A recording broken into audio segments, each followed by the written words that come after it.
ओम शांति। आज बाबा आ रहे हैं।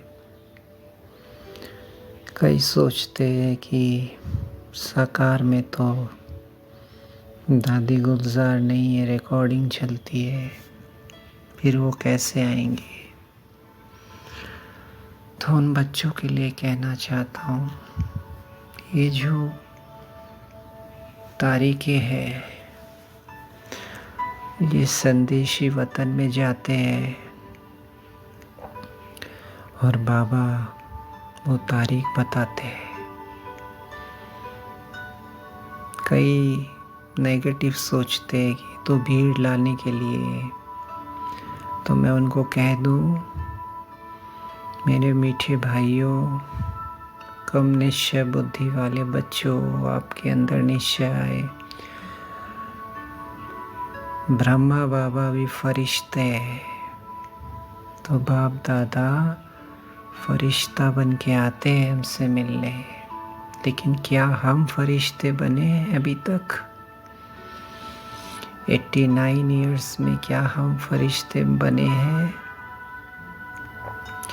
क्या हम पहला लेसन आत्मा का इतना पक्का कर लिया कि चलते फिरते, बैठते, खाते, सोते, याद में कर्म करते, खाना बनाते हमारी आत्मिक स्थिति है? क्या हमारा मन अपने स्वरूप में स्थित है? क्या हम सामने वाले को प्रकृति के मध्य देखते हैं या ये पूछते अब कहाँ से हो? क्या अभी भी हमारे जीभा पे वो स्वाद है कि वहाँ क्या बना है, आज क्या है भोग में, या जो मिले वो हम आत्मा समझ के खा सकते हैं? क्या अभी भी हमारे अंदर नाम मान शान है, या हम पहला आत्मिक लेसन पक्का है? तो बाबा किसके लिए आया और कौन देख सकेगा? पहले भी दादी गुलजार जी के जो भक्ति में कहते हैं नंदीगण, यही कहते हैं ना, शिवलिंग के बाहर एक नंदी होता है, कई लोग उसके कान में कहते हैं बैल होता है। तब कलयुग में लोग इन चीज़ों को मान सकते हैं, तो हम क्यों नहीं मान सकते हैं कि बाबा ज्योति बिंदु स्वरूप और इस तरह आते हैं?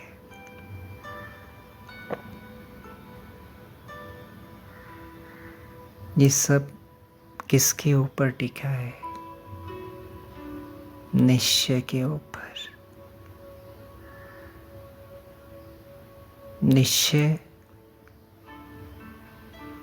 खुद में कि हम आत्मा हैं। ब्रह्मा बाबा ने इस लेसन को पूरा करने के लिए इतना वैराग्य लिया, इतना एकांतवासी हुए, लिखते भी थे, अशरीरी प्रैक्टिस करते थे। एक ऐसी झोपड़ी में रहते थे जहाँ बिल्कुल शांति। आज भी हम जाते हैं पांडव भवन, हम क्या देखते हैं वहाँ पे? एक गहरी शांति। तो हम कौन सी आत्मा है? बाबा के श्री कृष्ण के साथ आने वाली या उनके राज्य में नौकर बनने वाली? हम किस तरह की आत्मा है, ये सवाल हमें खुद अपने आप से करना है। आज बाबा आ रहे, इसलिए मैंने बहुत महीने साल के बाद ये क्लास बनाई। ऐसे ही मेरी आत्मा ने कहा, बाबा ने कहा, बच्चे कुछ करो। वैसे मैं रोज नहीं बनाता हूँ।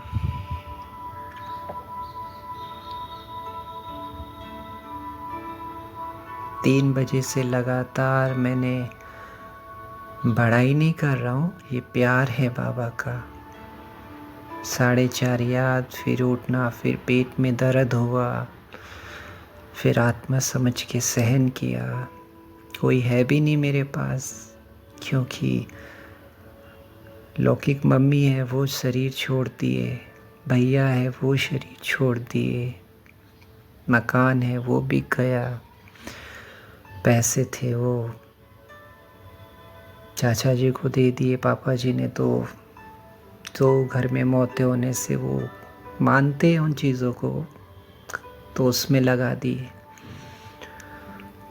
I am the patient of asthma, और भी काफ़ी तो लोगों की हेल्प भी की जब अपने समय पे पैसा था। तो हम किस तरह के निश्चय हैं?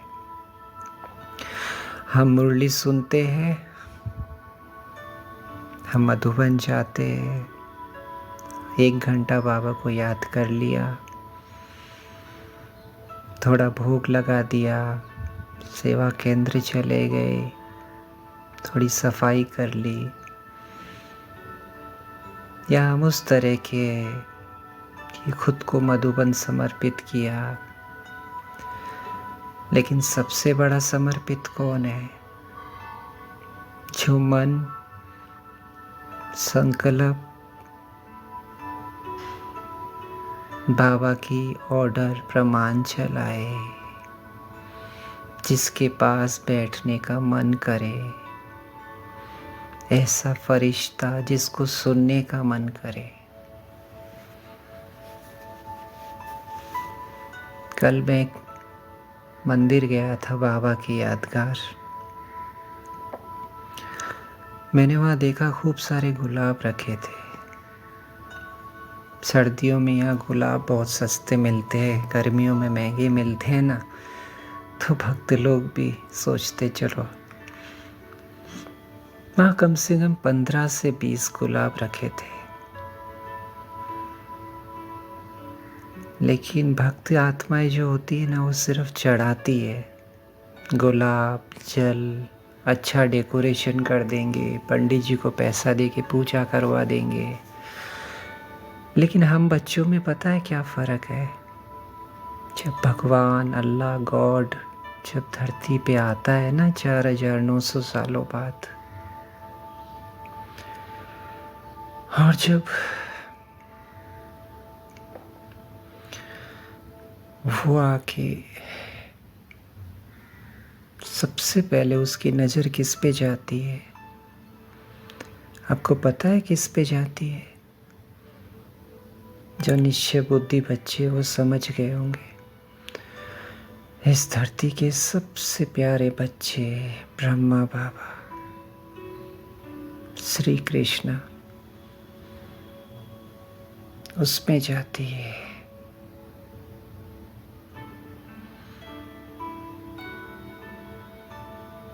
उस पे क्यों जाती है? औरों पे तो नहीं गई। धर्म पिता, ईसा मसीह, गौतम बुद्धा, इतने बड़े बड़े संत, क्योंकि वो आत्मा श्री कृष्ण की आत्मा है। ऐसा निश्चय है हमें। ब्रह्मा बाबा के परिवार के लोगों ने ऑब्जेक्शन कर दिया। अब आजकल खूब सारी पार्टीज बन गई, बाबा वहाँ आते हैं, ये वो। अरे कहीं पर भी आए, पर हमें याद किसको करना है? शिव बाबा को ही तो करना है ना। कहाँ करना है? आत्मा समझ के परम धाम, जैसे मैं बोल रहा हूँ, लेकिन मेरा मन परम धाम में ज्योति बिंदु बाबा की गोद में बैठा है।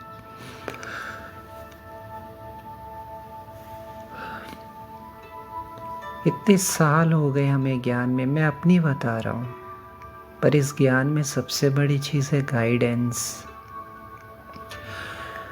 अगर सही भाई, सही बहन का गाइडेंस नहीं मिलता,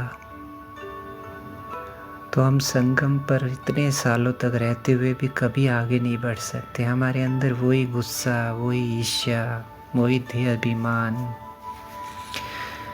वही गुस्से में बोल दिया, क्या बोल दिया ये भी होश नहीं रहता, क्या कर दिया वो भी होश नहीं रहता। ऐसा क्यों होता है पता है? इतने सालों में मैंने यही सीखा कि हम जब मुरली सुनते हैं सेंटर पे, हम कितना भी करें, लेकिन जब तक हमको इन्वायरमेंट अच्छा नहीं मिलता। कई कहते हैं ज्ञान देना बहुत आसान है। मैं ज्ञान नहीं दे रहा, मैं अपनी परिवार से बात कर रहा हूँ। किसी को पसंद आता है सुने, किसी को नहीं आता है नहीं सुने, क्योंकि मैं जिन हालातों से गुजरा हूँ इस ज्ञान में, जिसके पास सुविधाएं होती है, जिसके पास सब कुछ होता है, वो बात अलग है। लेकिन जिसके पास कुछ नहीं होता, एक बाबा का प्यार होता है, उसकी मुरली से प्यार, उससे प्यार, और उसके लिए जब वो चलता है, जब चारों तरफ दुश्मन बन जाते हैं, जब ज्ञानी भी, जो पूरे ज्ञानी नहीं होते, जो सिर्फ बाबा को देखते हैं, ऐसे लोगों के बीच भी रहना पड़ता है। वो भी मुरली सुनते हैं, लेकिन उनका प्यार बाबा से पूरा नहीं होता, क्योंकि वो सिर्फ देखते हैं। जैसे भक्ति में देखते हैं ना, हनुमान जी को भी देख लिया, थोड़ा प्रसाद चढ़ा के, गणेश जी को भी देख लिया। ऐसे ही बाबा के कई ऐसे बच्चे हैं जो बाबा के पूरे सच्चे नहीं है, जो बाबा को भी देखते हैं लेकिन पूरा विश्वास नहीं है। इसीलिए तो परिवर्तन नहीं आता, और हम उन लोगों के बीच रहते हैं, उनका असर हमारे ऊपर आता है। जैसे मेरे ऊपर भी आया, मुझसे भी गलतियाँ हुई, चाहे क्रोध कह लीजिए, लेकिन खुद को, चाहे कुछ भी, लेकिन खुद को बदलना, खुद को सुधारना, ये सबसे बड़ा पुरुषार्थ है। भक्ति में कहते हैं माफ़ी मांग लेते, लेकिन हमें खुद को बदलना है। भगवान को 100 साल क्यों लगे? क्योंकि ये देह अभिमान इतना आसानी से नहीं जाता। इसके लिए हमें बहुत बहुत पुरुषार्थ करना है।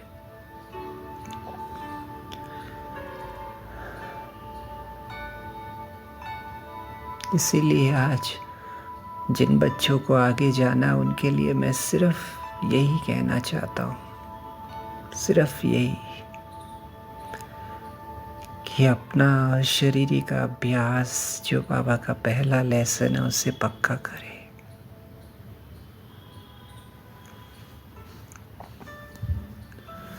एकांतवासी बने, आवाज में कम से कम आए, मनसा द्वारा लोगों का भला करे। सेवा किस तरह करे? जिसको बाबा ने कहा जो निर्बंधन है वो संगम पर बहुत भाग्यवान है। बंधन आपको बहुत बांधेंगे, काम का बंधन, बीमारी का बंधन, पुराने संस्कार, जैसे ज़्यादा बोलने का, खाने का बंधन, इन सबको तोड़ने का एक ही तरीका है। अपने राज ऋषि कमल आसन पर बैठकर अशरीरी का अभ्यास करें। आधा घंटा, 1 घंटा, 2 घंटा, 3 घंटा। जिनको नहीं करना वो नहीं करेंगे। जिनको बाबा से प्यार है, और प्यार किसको होगा? प्यार किसको होगा?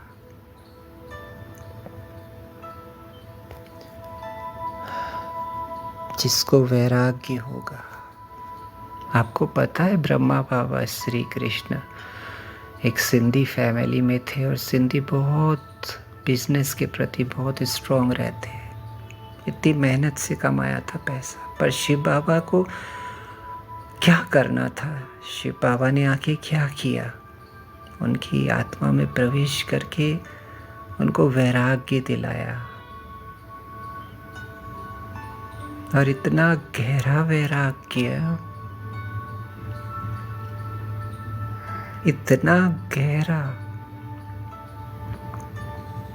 कि उनको बाबा को बोलना पड़ा, बाबा बस करो, देखा नहीं जाता। फिर बाबा ने सतयुग दिखाया, तो पहले वैराग्य, फिर सतयुग, ऐसा प्यार, फिर बाबा से जुड़ा। ये दुनिया उन्हें पत्थर लगने लग गई। अभी कुछ दिन पहले बाबा ने बोला ना, हम बाबा के बच्चे कहते हैं सुंदर होना चाहिए, दिखने में ऐसा होना चाहिए, पर बाबा ने क्या बोला? अच्छा है तुम सुंदर नहीं हो इस कलयुग में। छी दुनिया है, तुम्हें इस दुनिया से वैराग्य आना चाहिए। पतित शरीर है, क्या हम ऐसा वैराग्य रखते हैं?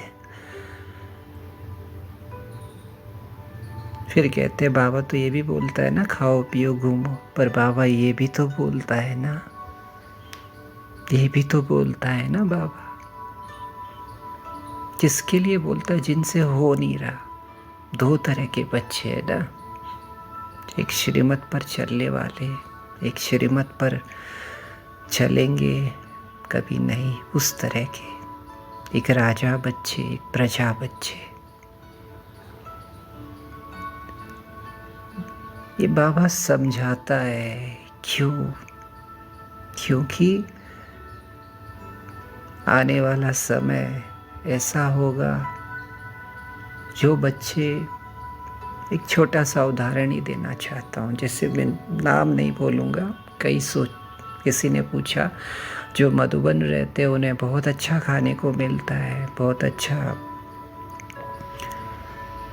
हमें तो ये भी नहीं। तो मैं कहना चाहता हूँ जो मधुबन रहते हैं वो उनका पार्ट है, लेकिन क्या उन बच्चों में बाबा को 8 घंटे को याद करता है? क्या जिसका ऐसा बच्चा है जिसका कभी अमृत वेला मिस नहीं हुआ?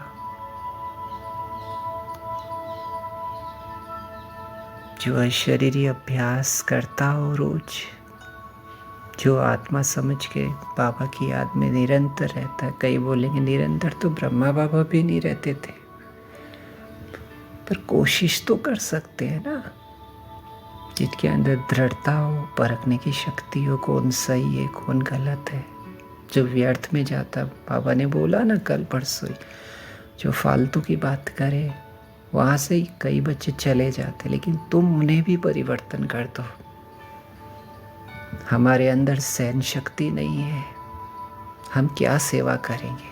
थोड़ी बातों पे गुस्सा हो जाते हैं।